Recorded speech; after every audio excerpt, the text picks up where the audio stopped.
Dr. Julie, and here's something I would like you to consider today.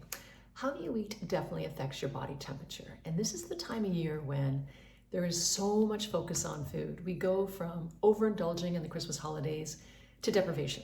We eat, and then we want to get rid of it. But before you go there, I would like you to consider this. Does your body run on the hot side, or do you run on the cold side? Meaning, are you the type of person who walks around in shorts and a t-shirt year-round, or do you bundle up and suffer from cold hands and feet? So, in my experience, women tend to run more on the cold side, whereas men up until the age of about 50 run on the hot or warmer side. The exception to this, of course, is menopausal women who run cold by day and then hot by night, waking up around 4 a.m. suffering from flushes of heat or night sweats. So before you break out your Vitamix and start your fasting and your cleansing, think about this. If you run on the cold side already, you want to choose foods that are going to warm you up. You want things like warm cereal, oatmeal with hemp seed, eggs, avocado toast, poached eggs that are served on warm root vegetables like roasted yam, bowls that are layered with brown rice, carrot, ginger, things that are warming. You want to start your day with hot drinks, things like hot water with lemon, black coffee, tea, those types of things, or hot water with ginger is really good, and anything with cinnamon in it.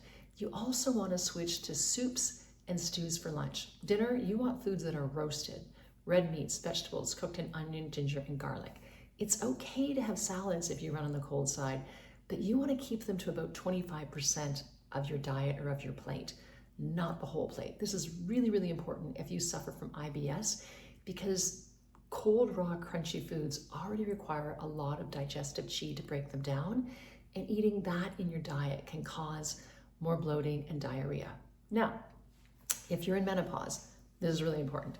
If you're in menopause or on its doorstep, meaning that you're noticing changes in your sleep patterns, you're waking up at 4 a.m., or you're missing your periods, or your periods go on forever, then you want to consider foods that you might want to start to avoid.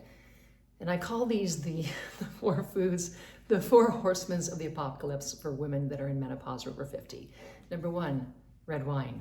Number 2, dark chocolate. Number 3, cheese. Number 4, coffee. Why? Because these foods are all, and drinks, are all very warming.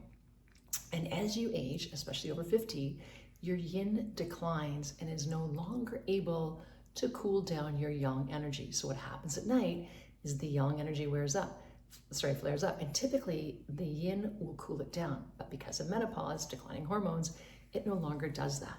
So what happens is you wake up at 4 a.m. and you have that flush of heat. These 4 foods really aggravate that because they require a lot of yin to process it. Again, not enough yin, heat flares up, you're waking up. So what also happens, and it doesn't matter if you're in menopause or not, but alcohol adds a lot of heat or energy to your body. And the thing we know with heat is it rises, and when it rises up and disturbs the mind. So you get that dream disturbed sleep, you get that hot irritable, you wake up thirsty. So alcohol, whether you're in menopause or not, is always going to be a disruptor of your sleep. Now, if you run on the colder side, and that tends to be men between the ages of 18 to 25, they just have a preponderance of yang energy.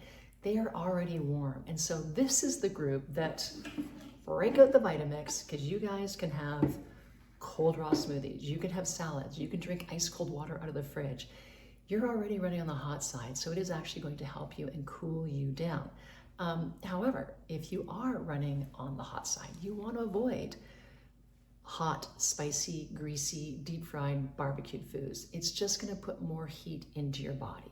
You want to go to more neutral type of diet, things like fish, bitter arugula, because it's going to pull the heat from the body. So if you're going to have a steak, have a salad that goes with it, and watch your alcohol consumption. So the neutral foods are great for people who are already running on the hot side. So what I want to leave you with is you are what you eat and drink, and your choices can either warm you up or cool you down.